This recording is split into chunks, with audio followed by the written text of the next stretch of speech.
set on a trek. We've hired every troublemaking journalist in Nigeria that comes across our path. These are journalists who've been jailed. They've been beat up by the Nigerian government for telling the truth. And I say, oh, these are guys after my own heart. Let's get them some work, because many of these journalists had been trying very, very hard to get their stories into the mainstream media. They've been pitching stories, and Doug has been a big witness of that, where for every 30 stories pitched, somebody might pick one up somewhere. Because they'd rather just reprint the piece that Al Jazeera put out than CNN and AP and the rest of the mainstream media picked up. That's why people haven't been aware of what's going on in Nigeria, because it's been covered up by the mainstream media and covered up by Nigeria and Al Jazeera.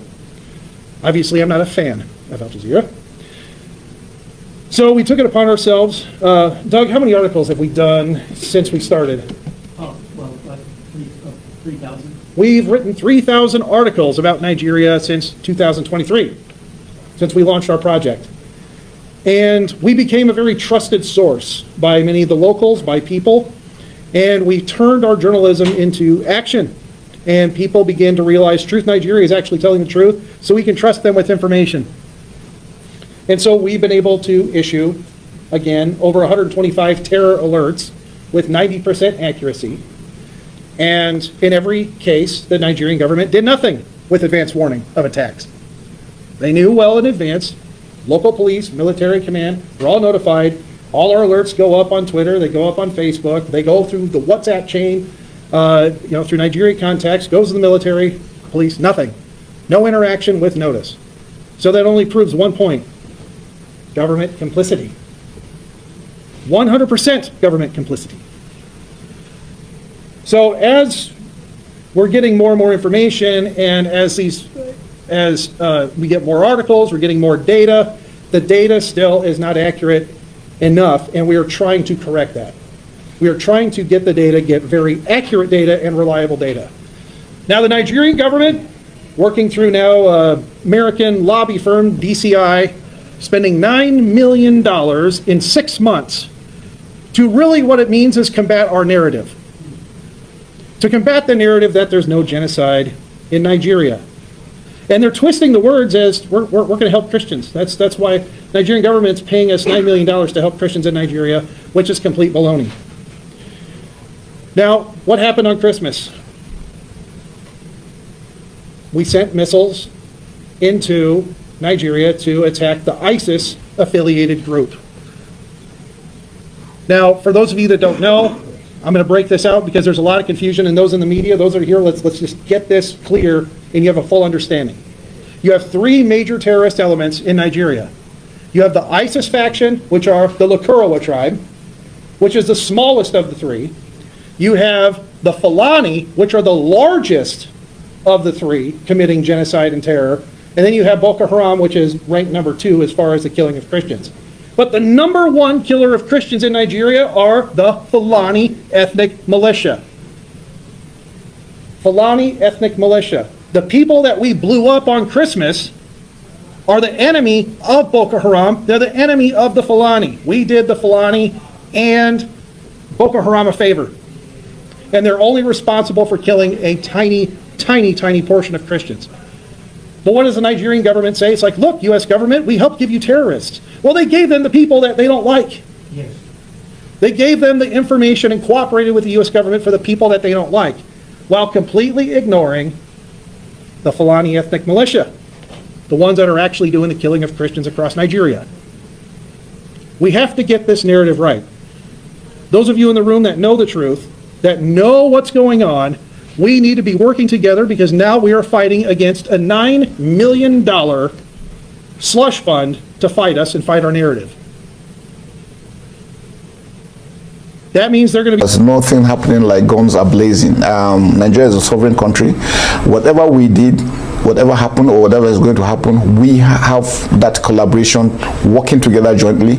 I can tell Nigerians clearly that whatever it is that American is doing in Nigeria or is going to do in Nigeria will have to be together, discussed, planned, executed together.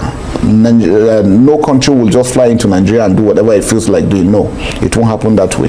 Right, but does that kind of rhetoric risk undermining Nigeria's sovereignty, or does it reflect a failure of Nigeria to control the narrative around its security crisis? Because, for example, you're a Christian, you're from the north, you're surrounded by Muslims to a large extent in the north, and a lot of Christians from the north have come out to say that they feel that they're under siege. Can you relate to what they're saying? What I need to say is that Nigerians are being killed.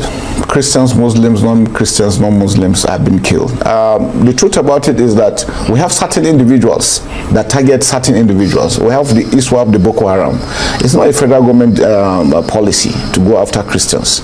And that's one thing that we want to make very clear, because most times the international community has this intention to feel that as if Nigerians, the Nigerian government is planning to eliminate Christians. No, it's not the government. But we have certain criminal elements that want to take advantage, and they have their order of priority.